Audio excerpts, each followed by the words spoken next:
What up, G? What up, bitch? How you doing, boy? I'm all good, bro. What's good, doggy? A new week, new location. Yeah? This time we're actually out in the real bush. Where we at? This is the easiest one. It doesn't Can't matter. get that right. Can't get that wrong. That was the easiest one. Yeah, that's the easiest. 22. That's the easiest one we had. Deuces, double deuces. Double deuces, chilling on 22. Where are we, bro? Now I can say it. Now you can say where we We're actually actually in Sandton, the richest square mile in Africa. We're at Truffles on the park. fairly new spot. We came here in passing by mistake the one day, and we, had a chat with the owners and management, and very cool spot. We'll probably be regulars here. I think this is the beginning of our. Well, it's not the beginning because we've actually been here before. But I think this is a great relationship to have and to foster, because the guys here are actually amazing. Yeah, understand business too.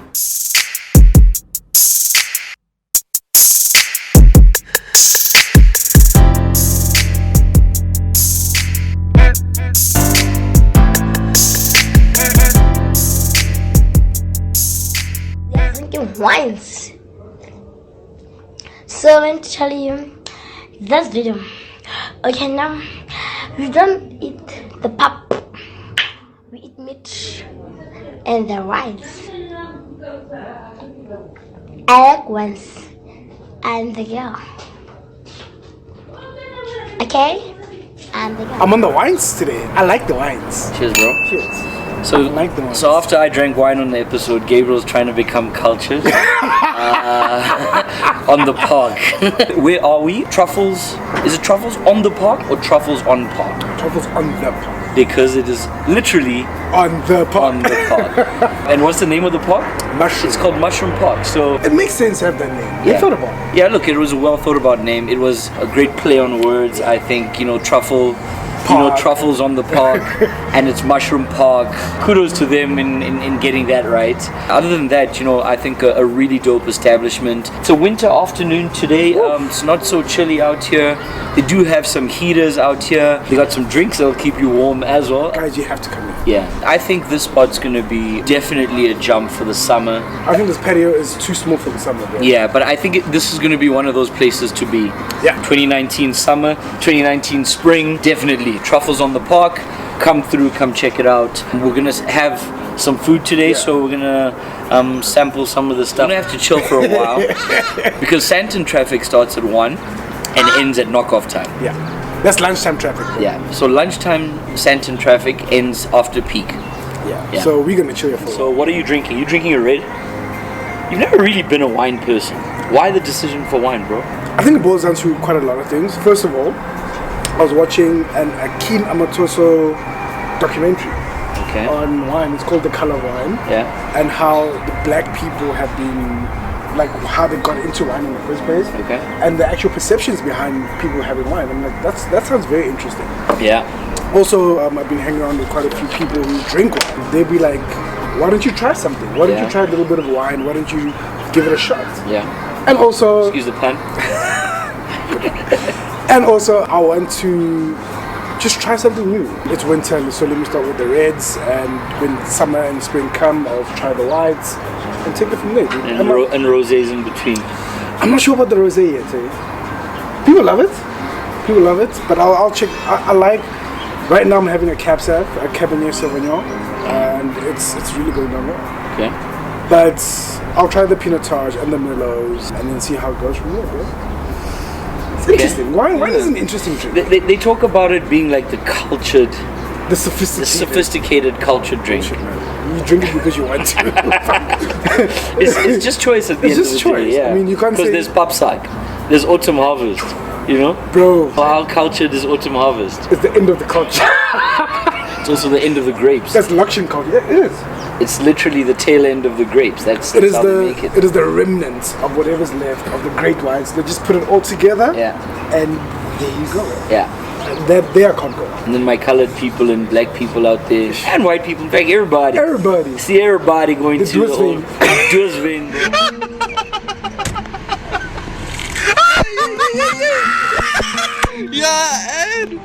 Yeah, Ed. That's also something that a lot of people have a misconception about. Just because the wine's in a box doesn't make it bad wine. It doesn't. I mean, sometimes it's just a volume thing. Yeah, of course, but that's exactly what it is. It's a volume and packaging situation, and also the whole idea around wine bottles that don't have corks and they're twist caps. Also a misconception. You're right. The twist caps, they don't degrade the wine. They don't make it less quality. They actually, it's just a convenience thing. Yeah. Because I don't want to be carrying around a bottle opener everywhere I'm going, bro. Yeah. I mean, or corkscrews, right? Yeah. Corkscrews. Yeah. And I think it's just misconceptions.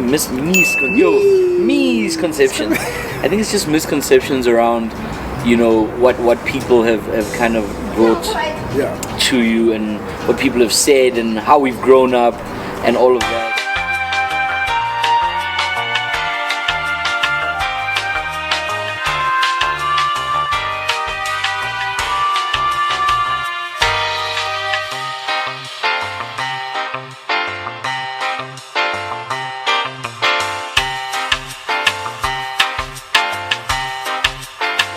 A lot of people think that women can't drink beer.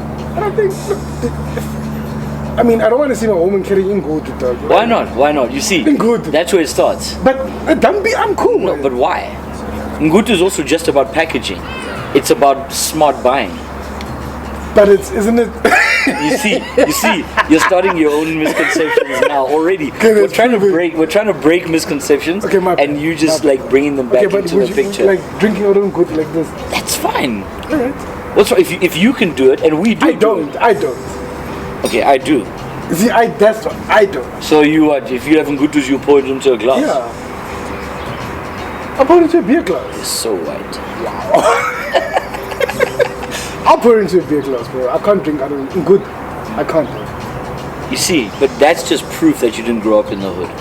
Because growing up in the hood, you don't have a choice, bro. That's true. The time for glasses.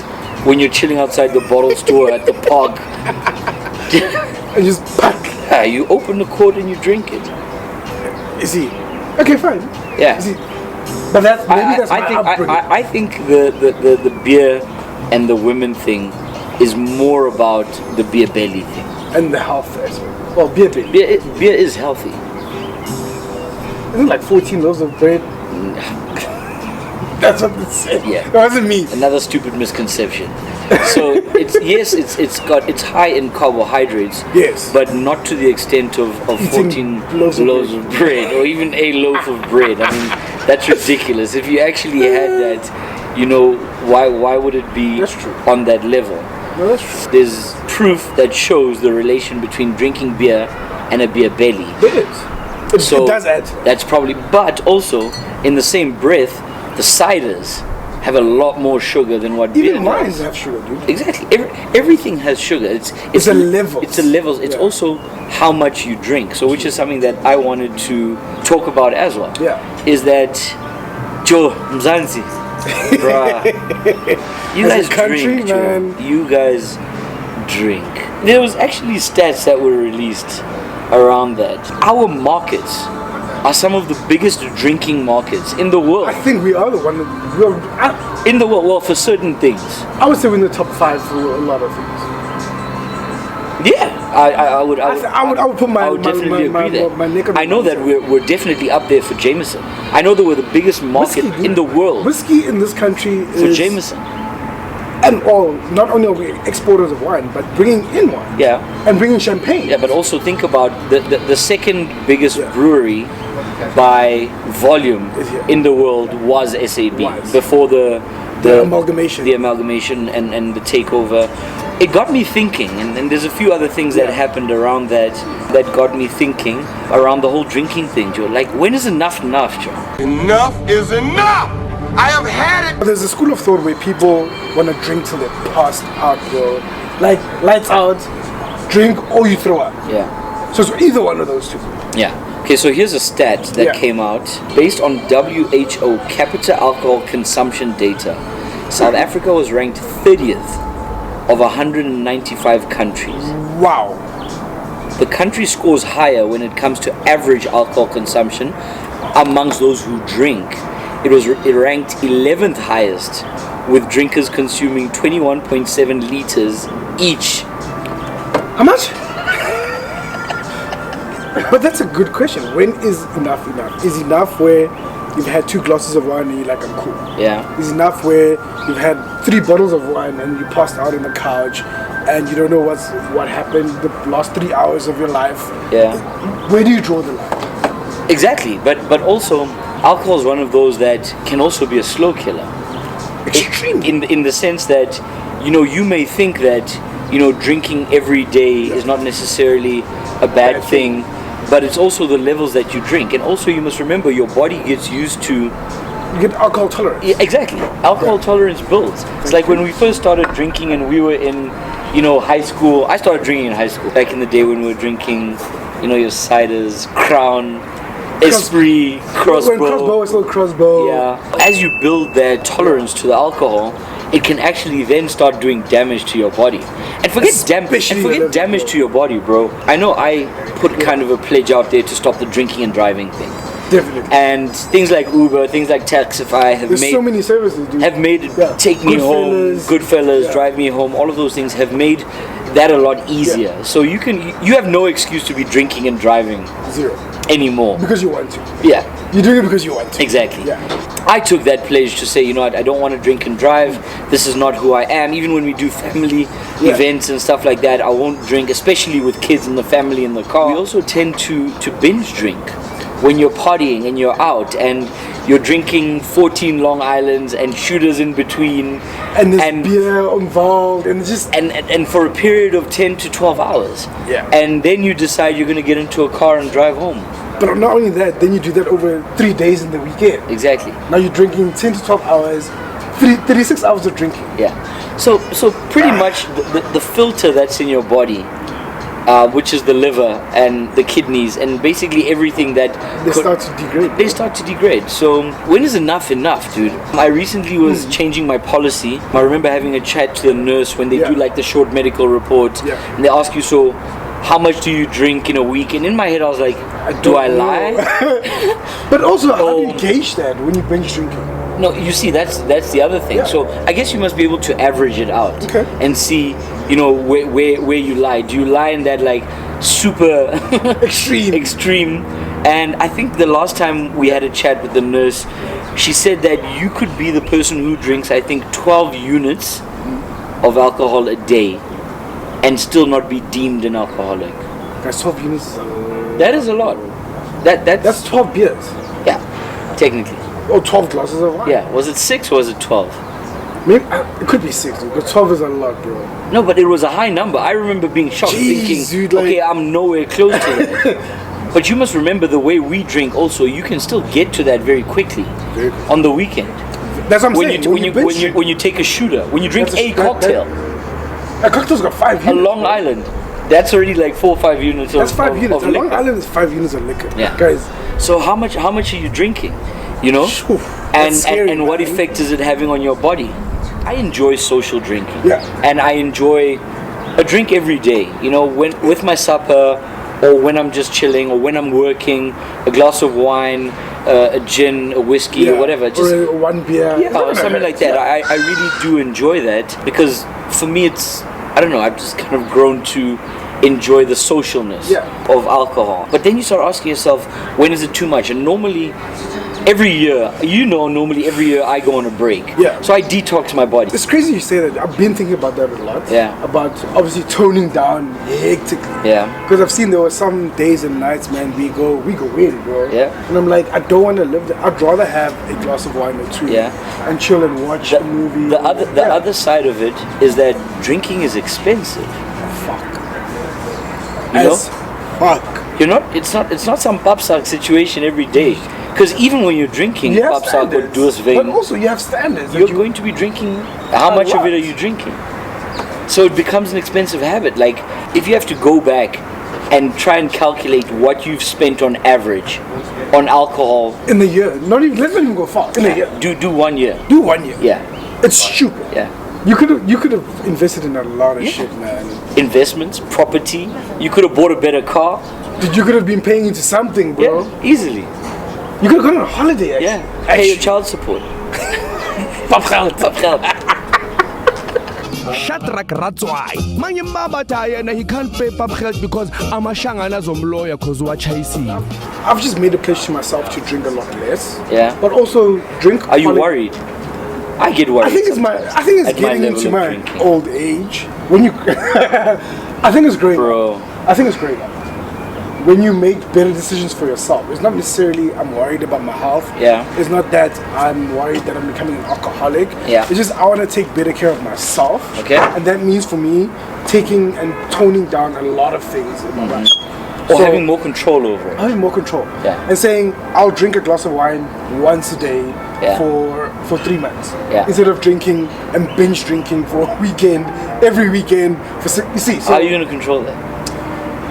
I've got the innate ability to say no to things that I don't want to.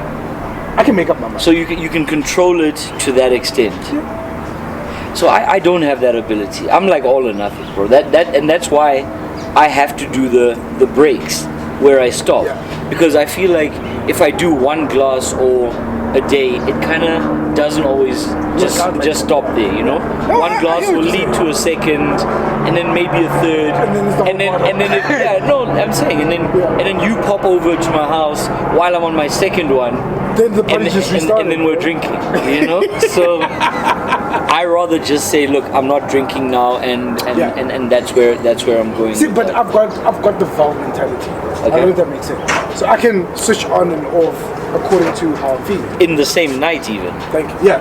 My valve has two options: on or off, open or closed. I can't do. I can do a 30% effort. I can do a 60%, but only on certain things. Yeah. Like when I need to let go 100%, bro, I can switch off. Really? Off completely. But certain things I can say, I will allow myself one glass a day, and that's. And 99% of the time, what happens is that on my one glass a day, that actually becomes 0. So you don't drink. So I don't drink. Okay. Yeah. So it kind of works out. Yeah. So what's your limit, guys? Like how much do you drink? Like if I have to be honest, I probably drink too much. I'm with you there. Have you been told that you drink too much? Has somebody said, dude, you know, like why porn? Are you seeing what you're doing on a daily basis? You know? Like let us know. Like we want to hear. And what's your budget? What are you spending on a monthly basis? Also, what's your poison? Yeah. Because people have very vast tastes, bro. I know people who don't want to drink ciders because they just. Yeah. I'm with you. I think I also drink a little bit too much, man. That's why my mindset right now is cut down. Yeah. Not necessarily stop. I'm not saying I'm going to stop completely. I'm just saying cut down on it and drink for the enjoyment and the social aspect of it. Yeah. Don't drink because you want to drink. Drink because you're chilling with people. Does that make sense? Yeah, I guess to a certain extent. It's also you. But it must be each to his own. You know, I can't tell you. That's right. Because your personality is very different to mine. You see? So that's why I say I have to cut down. But don't tell me that when I get home after a long day of work, I can't pour myself a whiskey and chill. Yeah. And rest and relax. Exactly. And switch off from work. Yeah. A few moments later. Perfect. We ordered the crispy pork belly. Crispy pork belly, and obviously because we're at Truffles on the park and Mushroom Park, we kind of also decided that we want to go the mushroom way. So we did the portobello mushrooms in a garlic herb cashew cream cheese sauce. What do you think of guys who say you must eat fatty food before drinking? So that's not like a myth or anything. That works, and I'll tell you why that works. And why I know that because I'm also a scientist, and you learn about all of these things. So eating fatty foods or high fat foods when you drink doesn't mean you won't get drunk or you can drink more or whatever. What it does is it slows down the absorption of the alcohol. So it'll take longer for you to actually get drunk, which may not be a good thing, because after the fats have been digested and absorbed and have gone through your system, then it's just alcohol, bro. Then it's just alcohol that can be absorbed. But in reality, what happens when you eat fatty foods is the alcohol will then pass through your system, so not be absorbed. So that's why it's actually kind of fooling you to think that you're drinking more. Your body's just absorbing less alcohol. But there's a thing I've heard about charcoal as well, and how that will help preventing you from getting drunk quicker. I think it's the same thing. It just the charcoal attaches itself to the alcohol. Yeah, so like activated charcoal. Yeah. I don't know. Yeah. I just drink, man. We can look up the validity of that as well. This pork is amazing. Everything about it. Everything about it. Dude. It's charred perfectly. The little edible flowers. And the apple aioli. My goodness. So far so good, man. This is actually good. Fuck. Dude, these mushrooms are amazing, man. Jeez. Whoever the chef is here and whoever developed this menu, they know what to do. There's nothing like getting to a place like this and having substandard. Yeah. What you were like saying with like pairings and all of those things, and when you start understanding, or when you're a chef and you make food, like I'm enjoying the beetroot now. Right? Yeah. But it works with every element. Exactly. That's why I'm saying that when you understand food and when you're about food, then you start understanding what flavor profiles work together. What can you actually put together on a dish to make the flavors actually complement each other and the food to taste a lot better. Cheers, bro. Cheers, bro. I'll have a chicken first. Bro. Oh my god. Guys, truffles on the pub. Fuck man.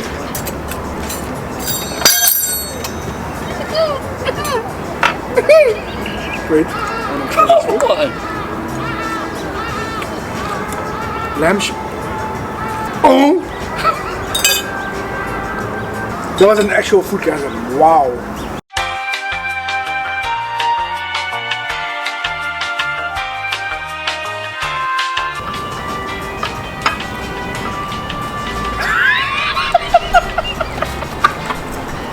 You see the patient.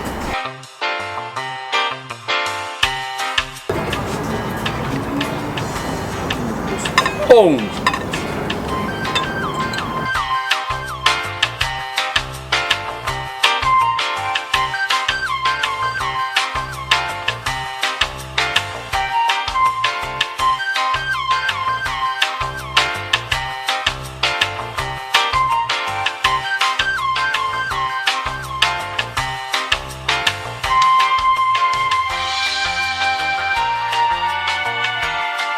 How do you feel about people who eat off your plate? Can I offer you?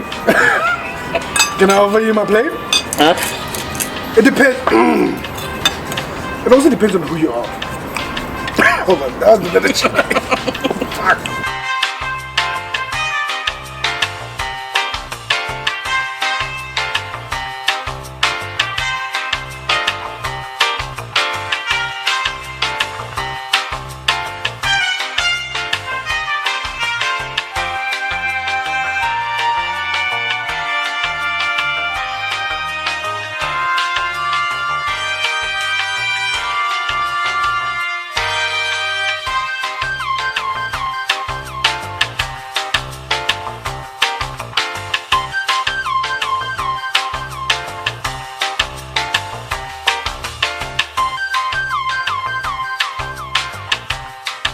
And aside from like the food being amazing and everything, guys, it's the people, the service. We've got Pauline today serving us, and her knowledge of the food, knowledge of the menu, ability to suggest her recommendations, recommendations have been completely on point. I think let's start a rating system. I think let's starting today. So as of Truffles episode, we're going to start a rating system. So and it's going to be a separate. So you'll have your rating, I'll have my rating. That'll be cool. Like, what are we going to rate it on? Food, drinks, price, ambiance, and service. 5 categories. 5 categories. And that's what we're going to start rating it on, because we're also about to embark on a journey of Mzansi as off the record ZA.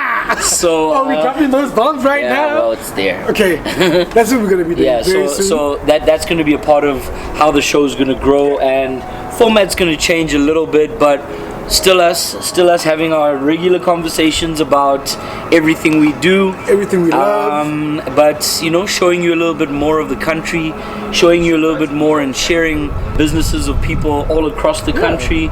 restaurants across the country, little gyms, you know, food hotspots. We're gonna look out and find those places. Yeah. We're gonna look. And some of them we're gonna get us to drop like 10Ks out of town, so we could run in and get some workout before we get. Because if we eat like this, gym needs to be a priority. yeah, Straight up. we need to make sure. Straight up. Yeah. You'll catch the ratings of the show after this. We'll plug it in at the end. Other than that, I mean, just from this point, I don't think we can do dessert because I'm done, guys. I'm done eating. Stuffed. I'm done. That food was so good. Yeah. Dessert, not gonna happen. Truffles on the park, Mushroom Park, Really fucking really dope good. spot. You guys need to come through.